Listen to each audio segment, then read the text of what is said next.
श्री राम समर्थ। मैं 18 वृत्ति को भगवान में स्थिर रखे। मेरी देह परमार्थ साधना में बाधक है, यह कहना सच नहीं। वह सहायक होती है या बाधक होती है, इन दोनों बातों में विशेष तथ्य नहीं है। यह देखे कि हमारी वृत्ति कहाँ उलझ गई है। भगवत भजन में दिन बिताना चाहिए ऐसा लगने लगा, लेकिन उसी क्षण संगति हुई खेल खेलने वालों की। उसका मन रखने के लिए यदि खेलने लगे तो भगवान के स्मरण से हटने लगेंगे, फिर परमार्थ कैसे सधेगा। माँ ने आज तक आपके लिए पसीना बहाया, छोटे से बड़ा किया, वही माँ ब्याह होने पर विषय में अड़चन होने लगी तो वह आपको दुश्मन लगने लगी। वास्तव में दोनों की देह में फर्क होने जैसा कुछ नहीं हुआ, लेकिन वृत्ति में परिवर्तन हुआ। हम विषय में ही उलझ गए तो उसे क्या कहा जाए।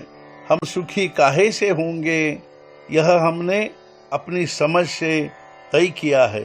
किंतु इस संसार में पूर्ण सुख अथवा पूर्ण दुख देने वाली क्या कोई चीज है। जो सच है या झूठ है उसका हमें विश्वास नहीं होता। उसके बारे में हम व्यर्थ ही विचार करते रहते हैं। दूसरा आदमी जब हमें कष्ट देता है उस समय उसमें 50% हमारी अपनी कल्पना ही होती है। बच गया 50%। जो बच गया है उसका मैं अपने मन पर असर नहीं होने दूंगा। ऐसी वृत्ति रखी गई तो परेशानी वहीं खत्म हो जाएगी। हमारी वृत्ति लगातार बदलती रहती है और संसार भी लगातार बदलता रहता है। इसलिए अमुक परिस्थिति के कारण सुख अथवा विशेष परिस्थिति के कारण दुख होता है, यह मानना ठीक नहीं है, क्योंकि सुख दुख अस्थिर होते हैं। शास्त्रों के नियम वृत्ति को स्थिर करते हैं। भजन, पोथी वाचन, मंदिर निर्माण आदि बातें यदि वृत्ति में सुधार करने के लिए नहीं की जाएगी तो ये सब केवल मनोरंजन मात्र ही होता है, उनसे सच्चा फायदा नहीं होता।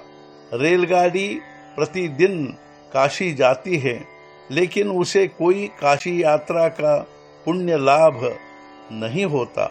काशी यात्रा का पुण्य लाभ होता है उन यात्रियों को जो उस रेलगाड़ी के भीतर बैठकर काशी जाकर गंगा स्नान करते हैं, विश्वेश्वर के भक्तिभाव से दर्शन करते हैं।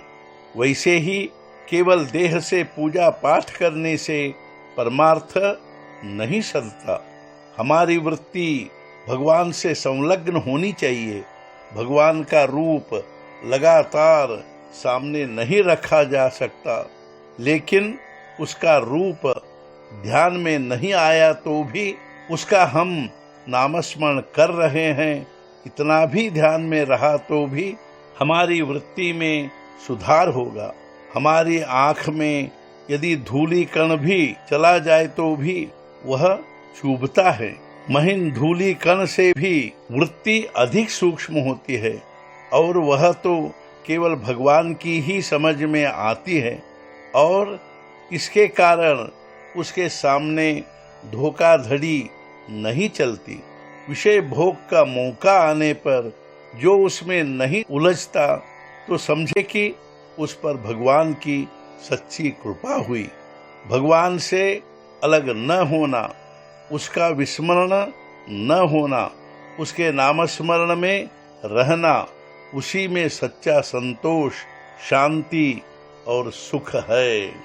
आज का मुख्य विचार, वृत्ति स्थिर होना, शांत होना, उसी को संतोष कहते हैं, और भगवान के चिंतन में निरंतर वृत्ति रहने को ही समाधि कहते हैं। सद्गुरुनाथ महाराज की जय।